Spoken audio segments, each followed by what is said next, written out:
دوستو، کبھی کبھی تاریخ خود کو فخر سے دہراتی ہے۔ ایسا مرد مجاہد جس کی تلوار دشمن کے لیے قیامت اور اسلام کے لیے رحمت تھی، وہ جس کی گھوڑے کی ٹھاپ سن کر قیصر و کسریٰ کے درباروں میں لرزہ طاری ہو جاتا، وہ جسے رسول اللہ صلی اللہ علیہ وسلم نے خود لقب دیا سیف اللہ، اللہ کی تلوار۔ جی ہاں، ہم بات کر رہے ہیں حضرت خالد بن ولید رضی اللہ تعالی عنہ کی، جن کی شجاعت آج بھی ایمان کو تازہ کر دیتی ہے۔ نمبر 1، قبول اسلام سے قبل۔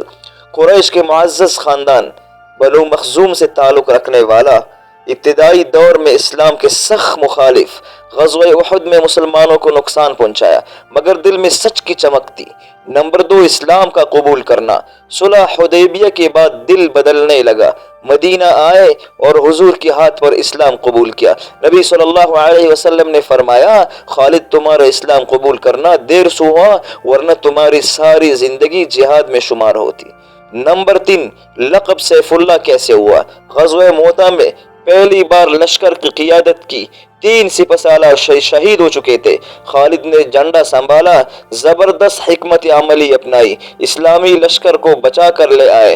نبی صلی اللہ علیہ وسلم نے فرمایا، اب خالد اللہ کی تلوار بن چکے ہیں۔ نمبر 4، شجاعت کے عظیم واقعات۔ فتح مکہ امن و تحمل کے ساتھ شہر میں داخل ہوئے، خانہ کعبہ کے گرد بتوں کو توڑا۔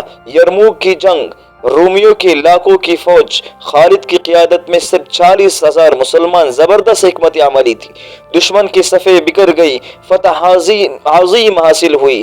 عراق کی فتوحات، قادسیہ، انبار، فرات اور بہت سے محاذ۔ دشمن حیران کہ ایک شخص ہر جگہ کیسے غالب آ جاتا ہے۔ نمبر 5، حضرت خالد کی عبادت۔ شجاعی کے ساتھ ساتھ عبادت گزار، قرآن کا عاشق، راتوں کو عبادت گزار، ہمیشہ کہنے والے اللہ کے راستے میں لڑنا میری سب سے بڑی عبادت ہے۔ نمبر 6، وفات کا وقت۔ ساری زندگی میدانی جنگ میں گزاری، موت بستر پر آئی، روتے ہوئے فرمایا، میں نے میدانی جنگ میں کوئی جگہ ایسی نہیں چھوڑی جہاں زخم نہ کھایا ہو، مگر موت بستر پر آئی۔ بزدلوں کے لیے عبرت ہے۔